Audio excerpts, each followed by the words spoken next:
Tell me when you're ready, yeah? Everybody's ready? Good morning to members of the media, and welcome to our weekly media press conference hosted by the Opposition United National Congress. This morning we have our distinguished Dr. Tim Gopi Singh, who will address you on this vaccine fiasco that is now raging in our beautiful Twin Island Republic state of Trinidad and Tobago. And when he's through, I will address the economic implications and impact and consequences for this economy and the people within it. So without much further ado, may I warmly welcome Dr. Tim Gopi Singh, who will now address the media.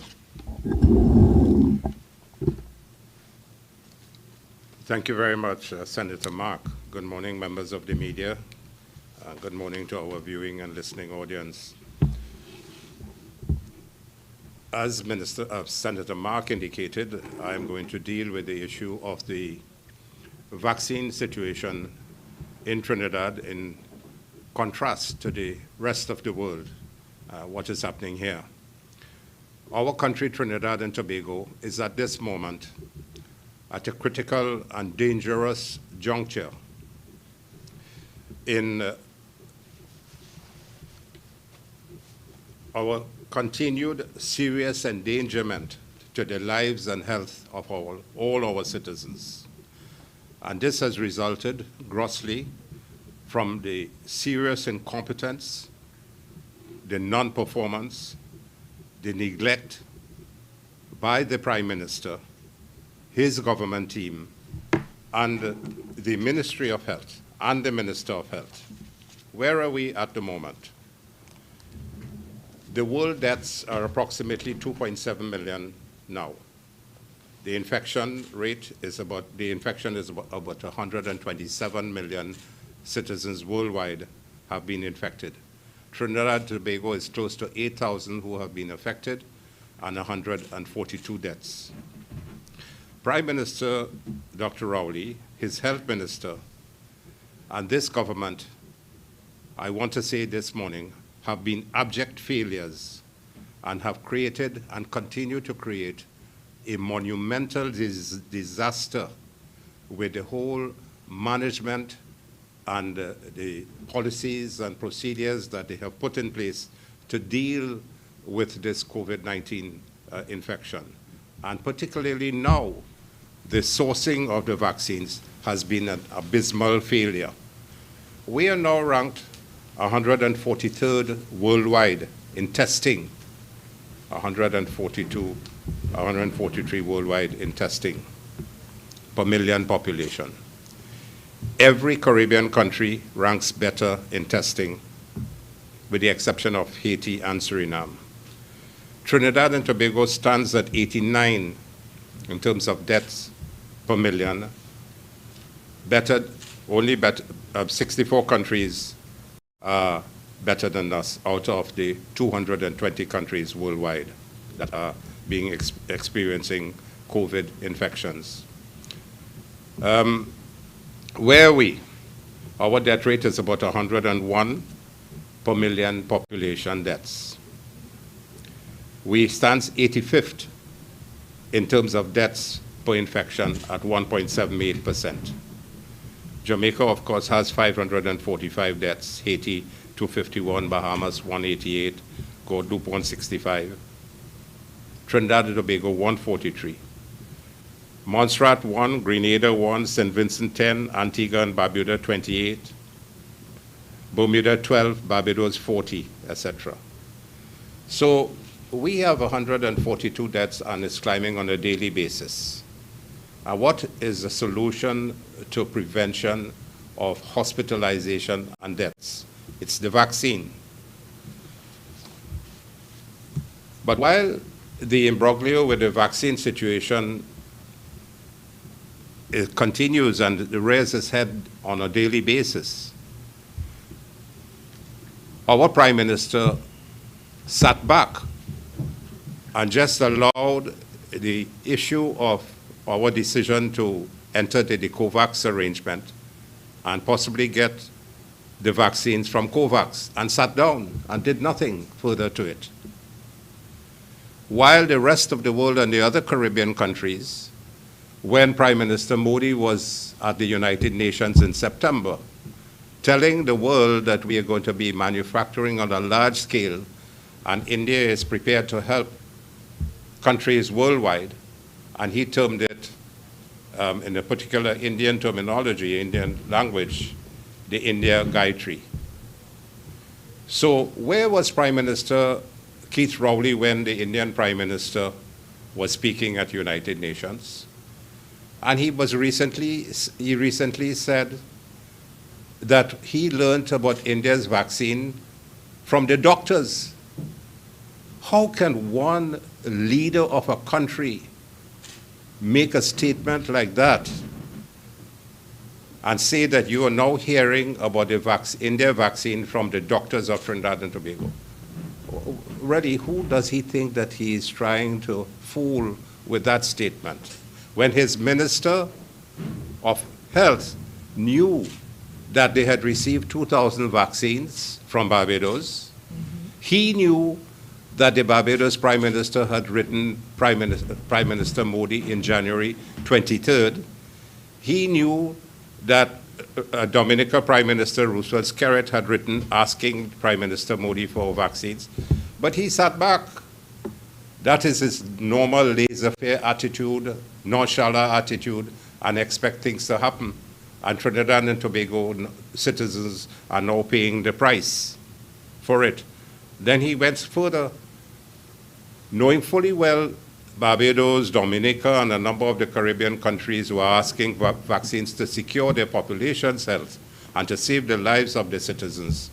He begins to say that those who ask for vaccine are beggars. I prefer to beg and be alive than to say nothing and be dead. And so he called them those who begging for vaccine. I don't even want to say the word because I'm ashamed to even say the word that the Prime Minister has labeled his Caribbean colleagues in that manner. He attacks the Indian High Commission, and then sends his Foreign Affairs Minister to try to patch up. He attacks the private sector for trying to help, even on the request of his health minister. His health minister, Minister Diyal Singh, said that the Ansar Makal group approached him. The Ansar Makal group said he approached them to give whatever help. Now, who is speaking the truth there?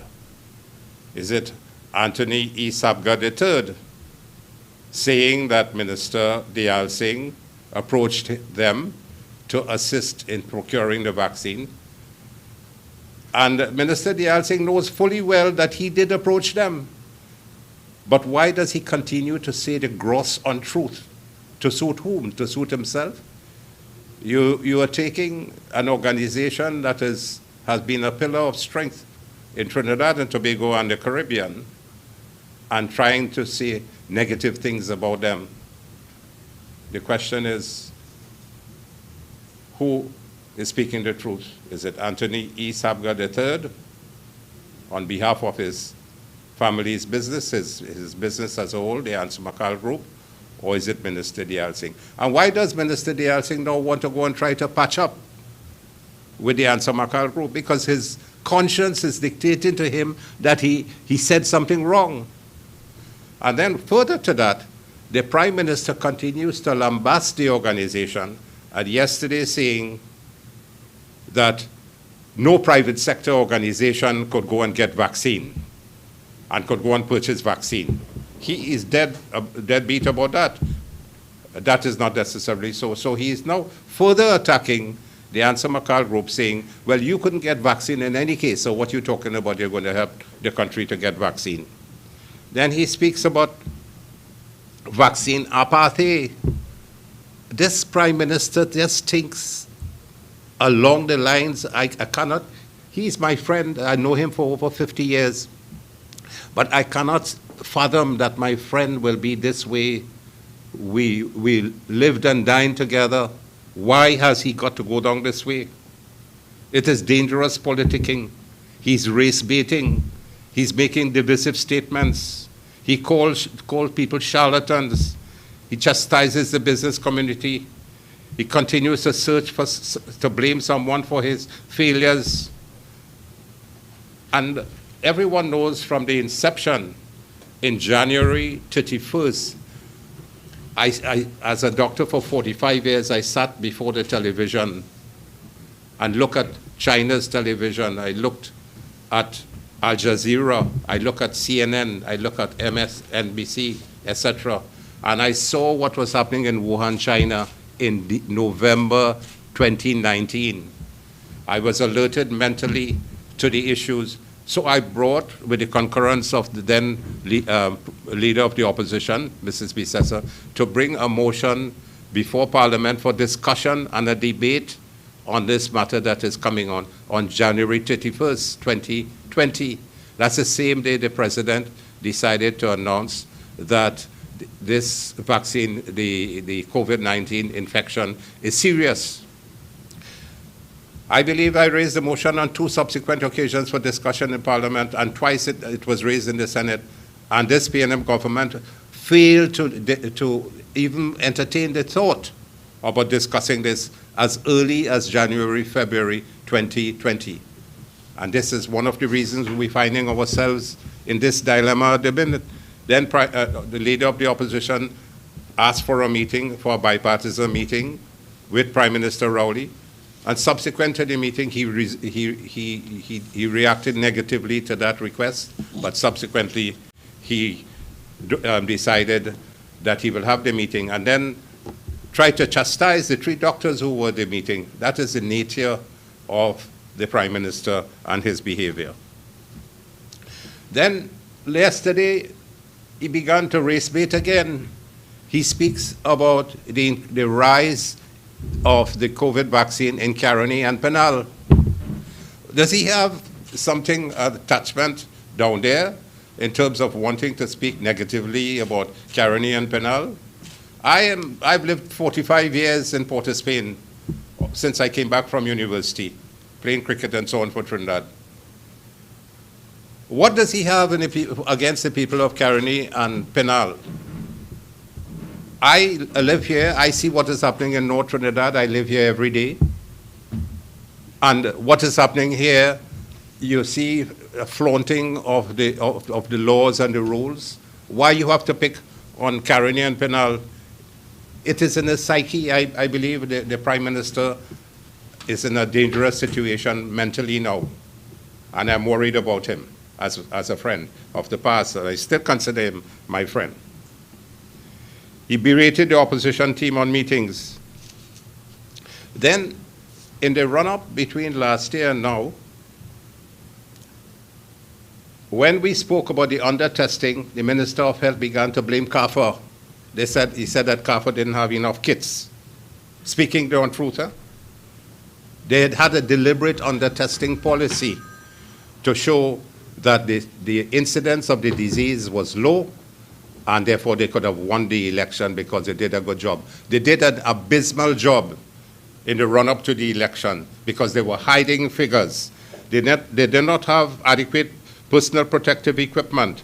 They quarantined people in dumps at Cora and Sangre Grande for isolation. They lied about the hospitals would be doing testing. Up to now, the hospitals cannot do the testing. They said that the private labs, they refused the private labs to do the testing. Private labs now are doing more testing than the state. They said that the university was going to be doing research on the effectiveness of drugs. Where has that been? That is not there. The minister saying, and he coming around now to volte-face. You remember he said, don't wear mask. Then he said, wear mask. Tear up a merino and wear mask. How could we really believe what they are saying? There is gross uncertainty. I think one of the print media recently wrote about bedeviling uncertainty, bedeviling the country with respect to the vaccine procurement and the vaccination program and management in light of the reported increase in infections as of the 24th March and the confirmation of 38 new COVID-19 cases with people being infected, the highest since December 23. Now, what is happening around the world? China has increased its efforts to vaccinate 40% of the population of 1.4 billion. So they want to vaccinate 560 million. So when is the 100,000 Sinopharm vaccines going to arrive here in Trinidad? In addition, WHO has not yet approved the Chinese Sinopharm. In addition, the phase 3 trials of the Sinopharm vaccine have not been published. So when you try to fool the population and tell the population that you're getting 100,000 Sinopharm vaccines, when is that coming? When China wants more vaccine for themselves now. India also announced a temporary ban on vaccine exports, including to the United Kingdom and Brazil. And that affects the supplies from India. So we would understand and appreciate their situation. So the promise of the 40,000 vaccines from India may not come readily. And then India has to supply the COVAX countries, the COVAX facility for 190 countries with vaccines from the Serum Institute. And therefore they will have to be holding back some of this supply to the COVAX grouping. And that will affect Trinidad obtaining the required amount of vaccines from COVAX. So every day we see a picture of diminution of the amount of vaccines that will be available for the population. And India made a decision to vaccinate those over 45 years of age. And so we have incessant and daily confusion arising and statements coming out from the Ministry of Health and from the government, putting mass confusion in the minds of citizens. I find it difficult to follow them at times, and I'm very alert to what is happening. I keep following this thing.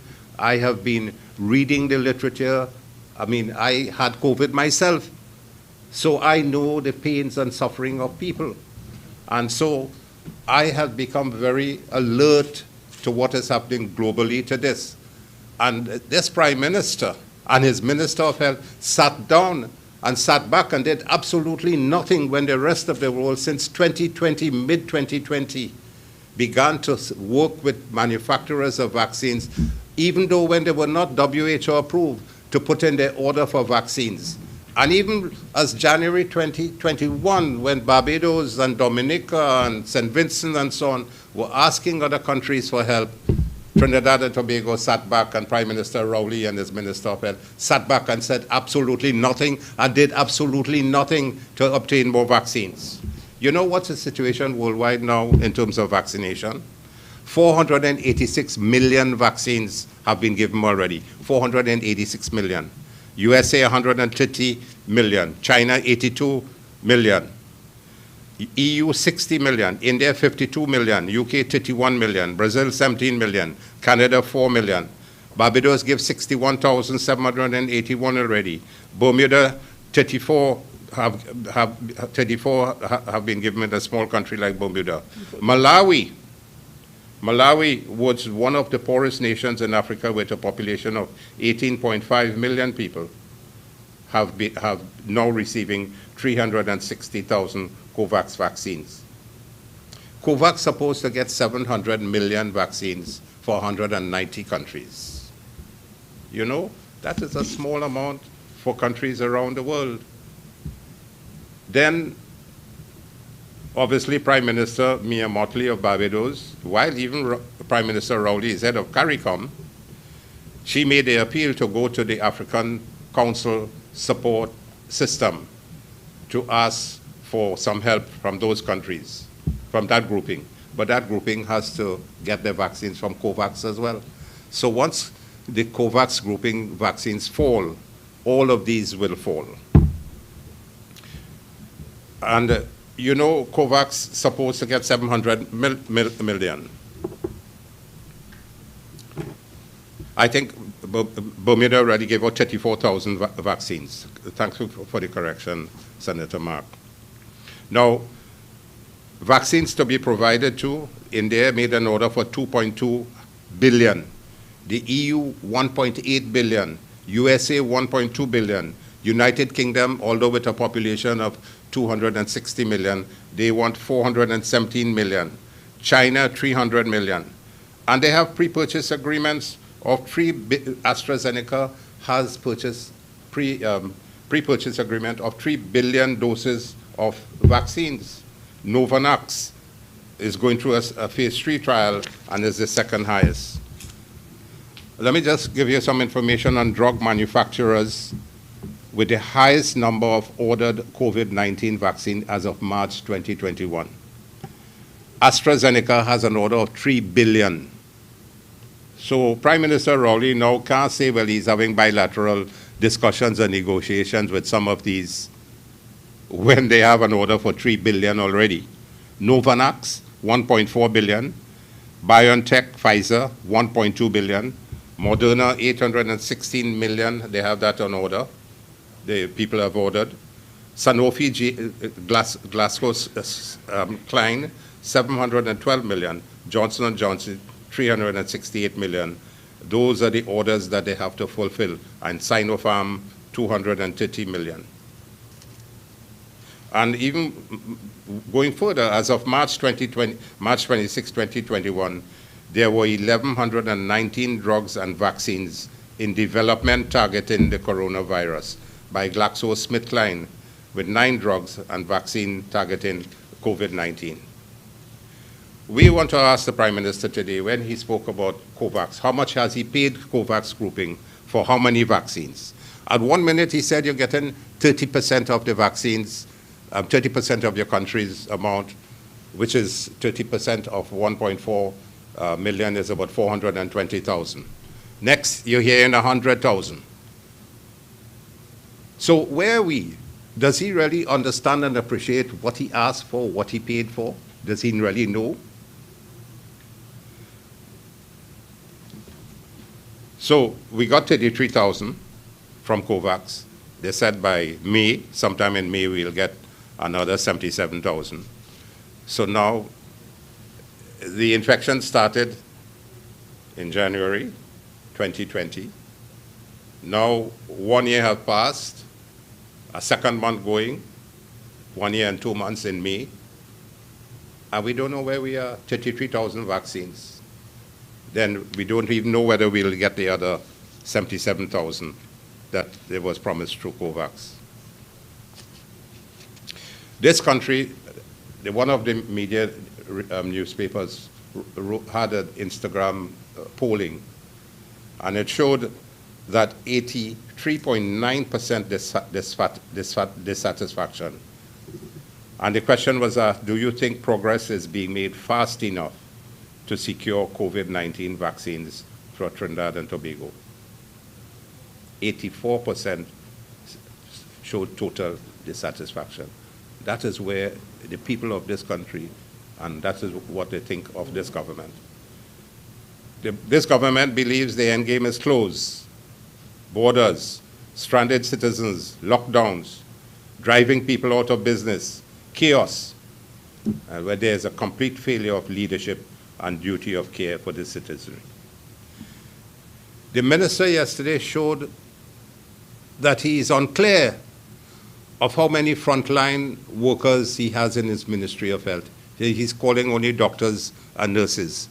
But you have attendants, you have people who do the cleaning, you have wards maids, you have people all in the compounds of the hospital doing things to help in the population and to preventing disease and COVID for the people and caring for the citizens. But he doesn't have a clue. How many citizens above 65 years of age with comorbidities of diabetes, hypertension, cancer, cardiac disease, and lung disease? Why did the Ministry of Education, Ministry of Health, not do this analysis during the last year And so that you can tell the country, well, look, I have X amount of people above 65 with comorbidities. We have 150,000 people with diabetes alone. And I remember as a young doctor, there was a St. James longitudinal study done by a researcher where they found that 40% of the East Indians above 40 years of age had diabetes, and 40% of the Afro-Trinidadians above 40 years of age had hypertension.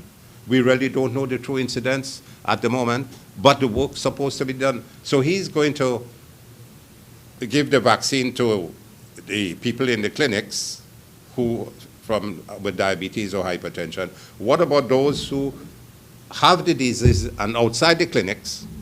What about those who never went to the clinics and are in care privately? What about those with all these disease process? And he doesn't have a clue as to what is the amount of people that we have to treat in the various categories. He should have already had that information. But they only come and want to grant charge and talk, which they have been doing for all the months before the election, to sweeten the people, make the people believe falsely that they are doing something great for them, when everybody sees open, plain now that they obviously have been grossly incompetent. So they're now asking people to register. They're now asking them to go online, make your telephone calls. There's going to be one massive chaos because of the incompetence of the minister and his arrogance and not taking the advice that he should have been taking. Also, the Honorable Prime Minister, relying on them, relying on their incompetence and carrying the country further and further down a precipice when continued lives are threatened. You think it's an easy thing to have 143 families dying from this thing, from this COVID? You could imagine the grief and pain. We should have aimed for no person dying. We should have ensured that we work assiduously to protect the lives of citizens, and just don't throw them in a rubbish heap and say that they're elderly with comorbidity. This is an elderly female and elderly male with comorbidity. So because you have diabetes and hypertension or cancer, so we throw you in a bin, you're dead. How callous. And I cringe every day when I hear another death. Well, this is an elderly person with comorbidity, a male or a female. How can people be so callous to tell the families, to hear when somebody dies, that is how they are described? So this is what we have at the moment. The print media has been writing that the country is on a roller coaster. People have lost the confidence in the management. There's gross uncertainty, barrage of conflicting vaccine information, lack of credible information, lack of a credible and clear and effective communication strategy. They're talking about bilateral discussions with vaccine manufacturing companies, but they're very late. They're more than a year late, and we don't know what is happening to the other areas of COVAX and African Medical Support Platform. So we are at a stage where it is frightening, where the incidence is increasing, and we don't know where we're getting the vaccines from, how much vaccines we are getting, and how we're going to deal with the population, and who's going to be vaccinated, how much in various groups and categories. It is sad. It's a sad time in the history of Trinidad and Tobago. I have been a doctor for 45 years, and it's the worst I have ever seen in the health sector in Trinidad, the worst. I mean, I've taught at the university, I've done research, and so on. And health had been one of my pet and my love. In fact, that has been my life.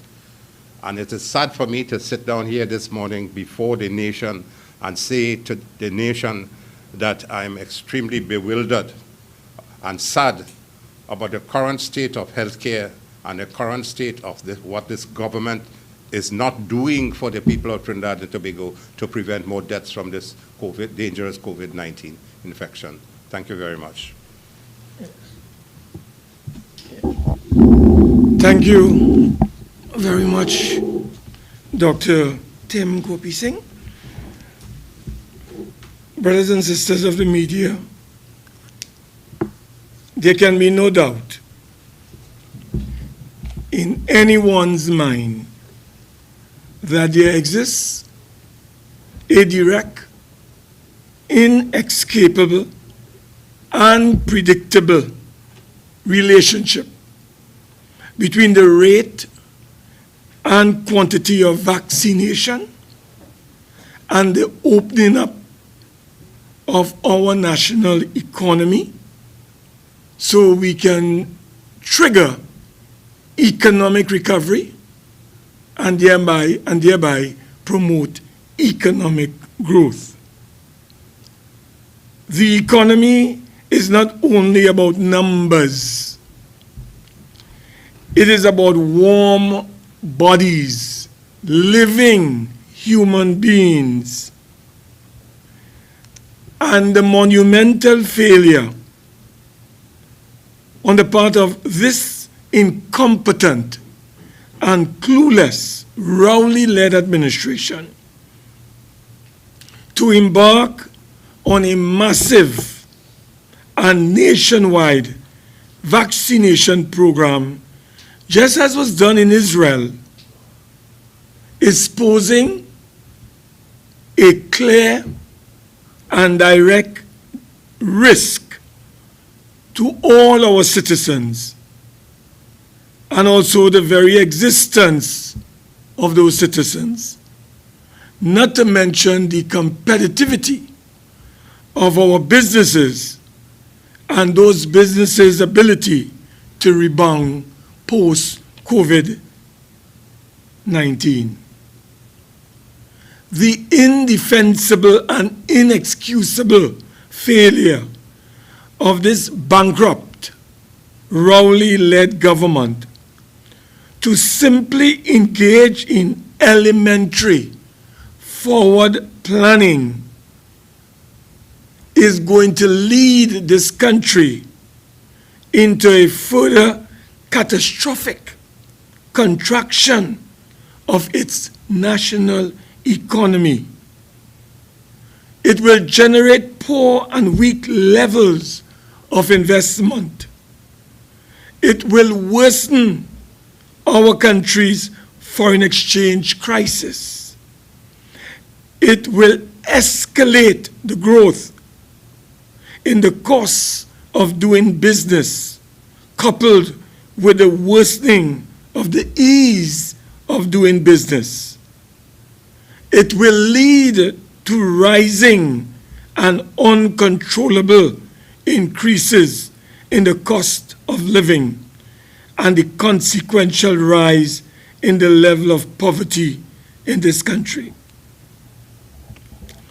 This country has now moved and is moving and is or graduating from COVID-19, from a COVID-19 pandemic into what Mr. Aboud, Gregory Aboud, of the Downtown Owners and Merchants Association, described as an economic pandemic, where our nation's economic recovery has all but been severely compromised by the government's vaccine fiasco and blunders.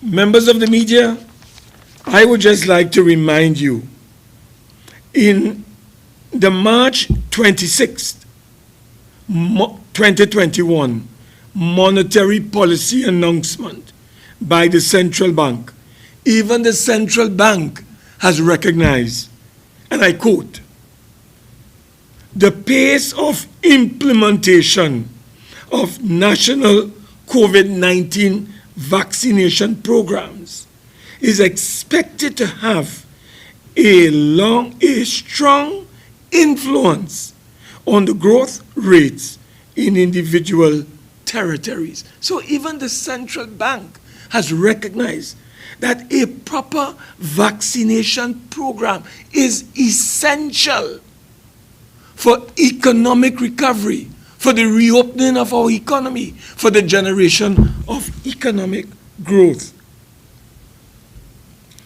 Thanks to the PNMs manifest incompetence, mismanagement, and naked grand corruption, our beloved country has now become the joke, the living joke of the Caribbean. We stand at the bottom of the pack, whilst our CARICOM colleagues and sister countries and territories have been vaccinating their population, as Dr. Tim Gopi Singh has indicated. Whilst our trading partners, including the United States, the United Kingdom, and Canada, are busy vaccinating their population, brothers and sisters, what we have as an excuse for a government remains hopeless. The government remains hopeless, clueless, stumbling, fumbling, and bungling on simple procurement procedures in the acquisition of vaccines. May I remind this population that small Antigua and Barbuda has already received 40,000 vaccines. Barbados, 100,000 vaccines. Grenada, over 1,000. Guyana, over 80,000. St. Kitts, Nevis, 20,000. St. Lucia, 25,000. Suriname, 50,000. And Dominica, 70,000. Belatedly,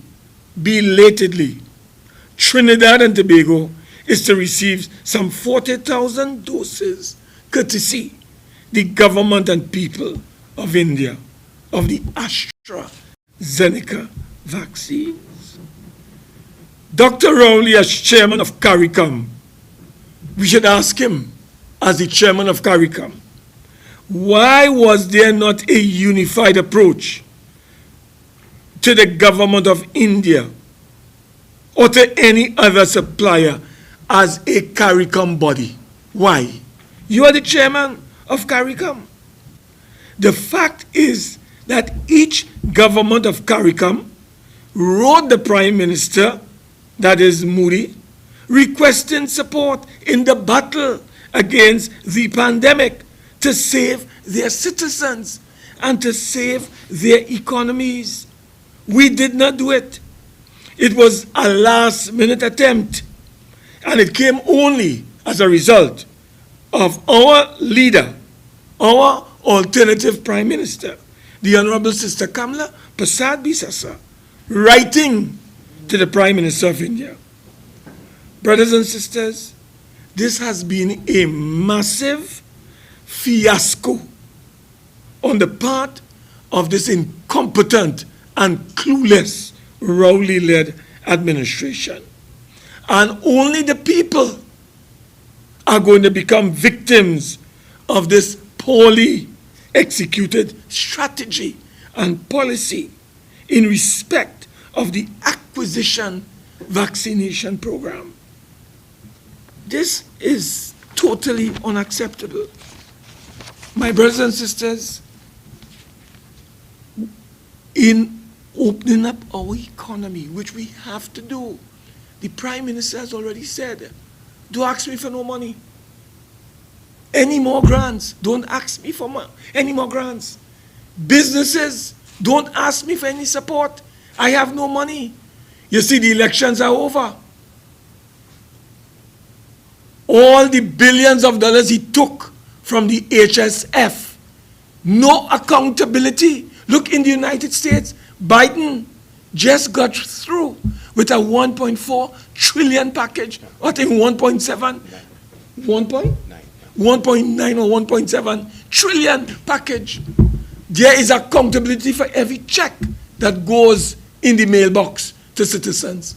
We have people in this country right now have never received a salary grant, has never received a food card, has never received any of the benefits. And we are being told by the government they have spent millions and billions of dollars in food support programs. But you know what was that for? That was for the elections of August of 2020. So now that the elections are over and they are in with a slim majority, they are now telling the people, don't ask me. Don't ask me for nothing. Don't ask me. You make it out. You make it out on your own. That is the excuse we have for this government, or as a government. I want to remind Dr. Rowley, the treasury does not belong to Dr. Keith Christopher Rowley. The treasury belongs to the people of this country. The HFS does not belong to Dr. Keith Christopher Rowley and his 4 horsemen of the apocalypse. The resources of our country belong to the people. And if the people demand assistance, Dr. Rowley, you better give them assistance. Don't come and tell people that you're not giving them assistance. The money is not yours. So you have no right to behave like an emperor. Where do you think, in Africa? You think this is Emperor Bukasa? You are not an emperor. You are not a governor. You are not a monarch. You do not rule on your own. You are accountable to us, the population, the over 1 million people in this country who have the right to vote. So I want to warn him about this arrogant, flippant approach he has, talking down to people. Don't ask me for any more money. He has all the money. Is this his money? It is the people's money. It is the people's resources. Brothers and sisters, we need to open up our economy. We need to get our economy going. Let people get back to work. Observe the protocols. That is what we have to do. Vaccinate. We have to vaccinate the population. The rate that we are going, Dr. Tim Gopi Singh, it appears that we will not be able to vaccinate this population until 2022 December, the rate that we are going. Beyond that. Or it may even be beyond that. We cannot be serious, man. So, brothers and sisters, I want to tell you something in addition to what I've just said. You are the media. You would have read, you would have seen, you'd have witnessed on the social platform a lawless attorney general singing, dancing, prancing with no mask, which each one of us, look, I have my mask. I'm speaking, I took it off. I have my mask. Wherever I go, I walk with this. Dr. Tim Gopi Singh has his own. You have yours. This gentleman came to the parliament, as you recalled, to demand, through legislation, the mandatorily wearing of face masks. He said it was mandatory to wear face mask. And if you do not wear face mask, you can be fined. I think it's $1,000 each if you are not wearing your face mask. Well, I want to tell the media this morning, we operate under the rule of law. And the last time I checked the Constitution, no one is above the law. Not Dr. Keith Christopher Rowley, not Faris Alwari, not Stuart Young, not Con Imbut. None of them and none of us are above the law. The law is equitable. It's across the board. Everyone is subject to the law.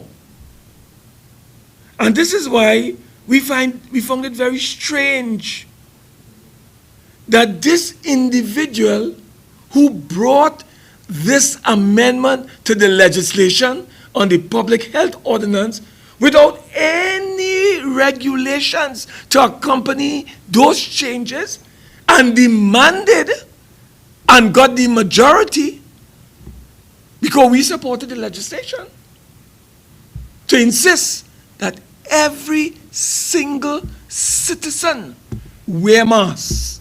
You know why? It was important to safeguard our lives.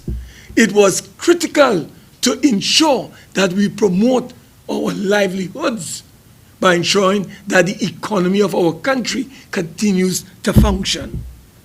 But lo and behold, brothers and sisters, the gentleman who brought legislation to command, to demand, to mandate all of us, citizens, to wear, even children were demanded to wear face masks. He is prancing, dancing, singing away in a crowd without any face mask. I want to tell the media this morning, Faris Alwari, the Attorney General, is a lawmaker in the day and a lawbreaker in the night.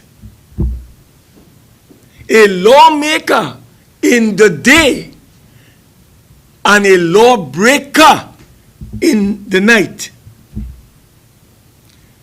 This hypocritical PNM Prime Minister, because he behaves as a PNM Prime Minister, he doesn't behave as a Prime Minister of Trinidad and Tobago.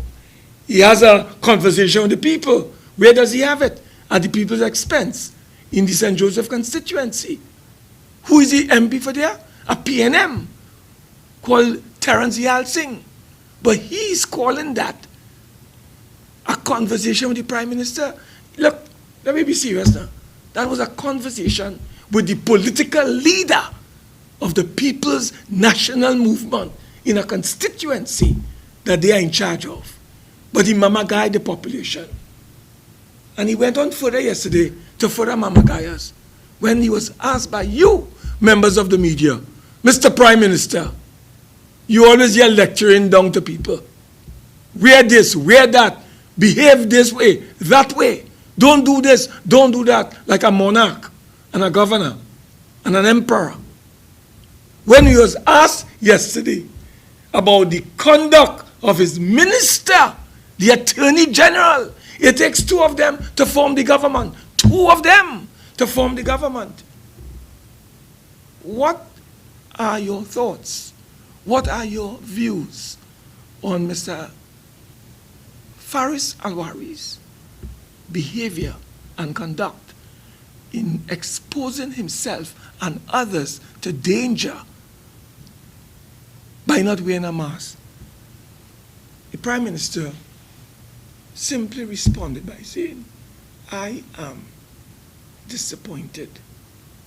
Well, Mr. Prime Minister, disappointment is totally inadequate. Disappointment is totally unacceptable. Disappointment is indefensible and inexcusable. So today, this morning, as we address this very important press conference, we call on the Prime Minister to go beyond disappointment and fire Faris Alwari as Attorney General, the lawbreaker, the lawmaker in the day, and the lawbreaker in the night. He reminds me of Dark Shadows, some show they had years ago. Dark shadows come out in the night to do whatever they have to do. So we are calling on the Prime Minister not to express disappointment, but to fire his Attorney General for breaking the law. Every time Faris Alwari does not wear a mask, it takes us longer to reopen our economy. I want to make it very clear that it is important for us to recognize. Look at this. This is Alwari, lawmaker in the day.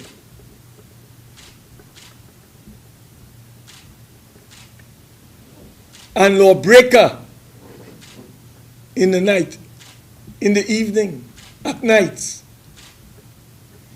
We have it here for you. We have everything for the media. This gentleman. Look at me here. Look Alwari. No mask in the full glare of the public on social media platform. Alwari. And the Prime Minister tells us he's disappointed. No, Mr. Prime Minister, you are not supposed to be disappointed. Only you are to fire this lawless Attorney General. And not only that, Mr. Commissioner of Police, Gary Griffith, here's the evidence. Here is the evidence. Do your duty. Arrest the Attorney General. He has broken the law. Any ordinary individual in this country who was caught without a mask, they would have charged that person, fined that person $1,000. We asked the Commissioner of Police to go after Faris Alwari. The evidence is here. Fine him, sanction him, jail him. Look at me again, having a good time. Man, listen. This man is lawless and reckless. Look at me here, all the pictures. Look all the pictures are here. Faris Alwari, so-called Attorney General, second man in command according to the Constitution. Without him, you can't form government. So you see, there are two laws in Trinidad and Tobago. One for the PNM and one for us, the people of this country. Look at it again. Look at here. Look at here. Right? Why are we having a ball? A ball. It's here. It's here again. Right? Alwari, we have it here. We are not going to rest until he is arrested and charged. Let him be fined. We are not going to rest until the Prime Minister fires Faris Alwari. Look at me again. Look at here. Alwari, man. Alwari having a ball with others here. Right? And you have another individual. My brothers and sisters, this is the classic here. Lawmaker in the day. Lawmaker in the day. And he's what? Lawbreaker in the evening, at night.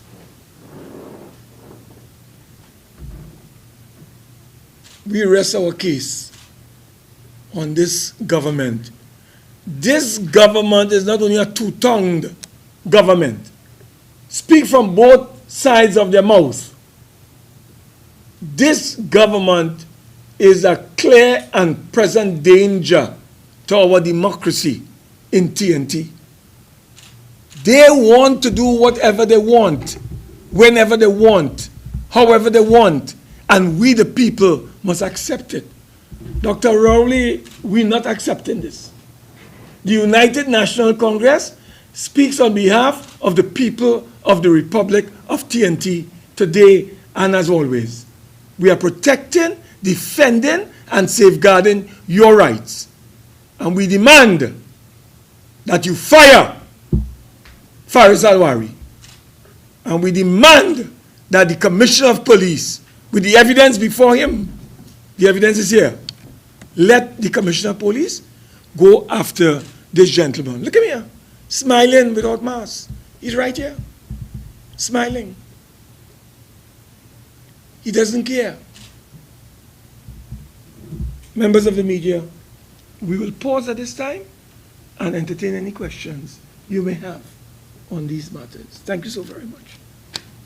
Hi, good morning all. Shane Spottle from the Newsday newspaper here. Senator Mark, I'd like to start with you. And it's not on the one hand, you're calling for the reopening of the economy to try and improve some revenue in the public and the private sector. But on the other hand, we're also seeing a rise in the COVID cases. How would you suggest, or what would you advise to how could we reopening while also trying to balance the clear and present danger of the pandemic that we still experience? What we have said, and Dr. Gopi Singh could always join me on this one, what we have always said, observe all the protocols, wear your mask. Even the World Bank is saying, the World Health Organization is saying that we have to be very careful with this 6 feet arrangement between people, because they said that could mash up one's economy, because the poor are the ones who are affected. But we have to be creative in whatever we do. But maintain the social distance, maintain your sanitation in terms of sanitizing, wear your mask. And you know what is even more critical? And we have failed, miserably failed. We are the last in the pack. Testing. We have not been testing the population. So enough. We have not been testing the population enough. So we are saying the government has to reopen the economy, but on the following basis. These are the conditions. You have to observe protocols, all that we know that we observe. And you have to ramp up testing of the people in order to isolate those who might be infected from those who are not infected. Because if you don't do that, our economy will crash, permanently crash, with severe consequences, not only for business, but for the people themselves. I'll ask Dr. Gopi Singh to add. Thank you for that question, Shane. The issue is, in addition to what Minister Mark speaks about, the etiquette, etc., that will help to prevent further transmission and spread and infection, it is incumbent upon the state, Trinidad and Tobago, like all other countries are trying to achieve now, a state of herd immunity, where you want to reach a stage where you vaccinate 70% of the population at least. If we minus the under age 18 from the 1.4 million citizens, 1.4 million, I think it's about 320,000 under age 18. You subtract that from 1.4, you'll get 1.1 million approximately. 70% of that is 770,000. And if you're using the AstraZeneca vaccine, you need 1.54 million. The vaccine does not, what it might do, it helps to reduce the severity of the disease, hospitalization, and death. And you need 1.54 million people. Minister would have called on the public, as well as members of the opposition yourselves, to speak to the meeting and not go all out at once. The social distance, don't gather more than 10, and don't go anywhere that you will endanger other people if you might be suspecting it. So adhere to the laws of the state and do what is responsible. That's why I raised the question, Shane, as you spoke about what is happening in Movie Town and Area Peter Avenue. I drive there, I see what is happening, and why he's targeting Caroni and Penal, and what is happening right before his eyes here, what is being done about it, why doesn't he address that there? But he goes with a mindset that is askew and very worrying. But we want to echo the sentiments and the statement that we want to see order and respect for law in the country. So we want to ensure all citizens do what is required of them and their onerous and their responsibility. It is not onerous. It is something that they should do daily in their lives. In today's Newsday, I saw there was an article where I think it's the manager of Medicinal Health, a local company. I think his name is Yakshal Sharma. that he is prepared and has the resources to bring. I think it's somewhere in the amount of 3 million doses of the Covishield vaccine, which is manufactured in India. But the problem he's having is he's not getting the requisite government approval for it. He said in the article that he got correspondence from the Office of the Prime Minister confirming that they received his letter, but subsequent to the release from the Ministry of Health denied that they would be having any talks with him or his company to bring the vaccine. Is there any thoughts on this? Well, we are not seized of the full information with respect to that, so I don't think that I'll want to make. Dealing through the COVAX. They're dealing with COVAX and a number of other located in different parts of the globe. From what he said, private at this time, everything is going through public organizations, like governmental organizations. That is what I picked up, but we need to do some more research on the matter. And I would be skeptical as a medical doctor myself to even consider probably even accepting a vaccine that has come from a private sector. Yeah, that is one has to be very, very cautious. So from our perspective, the Ministry of Health and the relevant government agencies will have to address that matter, what he says there. And mind you, Shane is his name? Shane Superville. Shane, I think the minister is on record as saying that he's prepared to work with the private sector, whether it's Ansa Makal or others, with a view. I think the Supermarkets Association body, President of, I think, Mr. Dipty, they too are interested in purchasing vaccine to vaccinate their staff. And the minister is on record as saying in Parliament he's going to be working closely with those bodies in order to see what can be done to facilitate their request. But that's a matter that the government is addressing, I believe. There's one last question on the issue of the Attorney General and your calls for his resignation, barring his stepping down or... Who appoint to the post and the outcome. Any other questions, members? The United National Congress, who came, and the viewing public, thank you for being part of this weekly opposition. And we look forward to you joining us next week, Sunday, as we continue our weekly opposition press conferences here in Port of Spain. And may I take the opportunity on behalf of the Honorable Leader of our glorious United National Congress in extending to the thousands happy shouter Spiritual Liberation Day. I think this year they are celebrating, it started in 1996 under our stewardship, that is under Mr. Pandey's stewardship, when March 30th, which is Tuesday of this week, was declared a national public holiday in honor of the struggles of our Baptist brothers and sisters throughout the length and breadth of this country. And I think also today, on Tuesday, the Shouter Baptist Prohibition Ordinance, the infamous, which was repealed in 1951, we are celebrating its 69th year of its repeal this year. So again, on behalf of our glorious United National Congress and our political leader, the Honorable Kamla Prasad Bisesa, we wish to extend spiritual greetings on the occasion of Shouter Baptist Liberation Day, which is being celebrated on Tuesday, the 30th of March. I wish to thank you on myself and the party. Thank you so very much.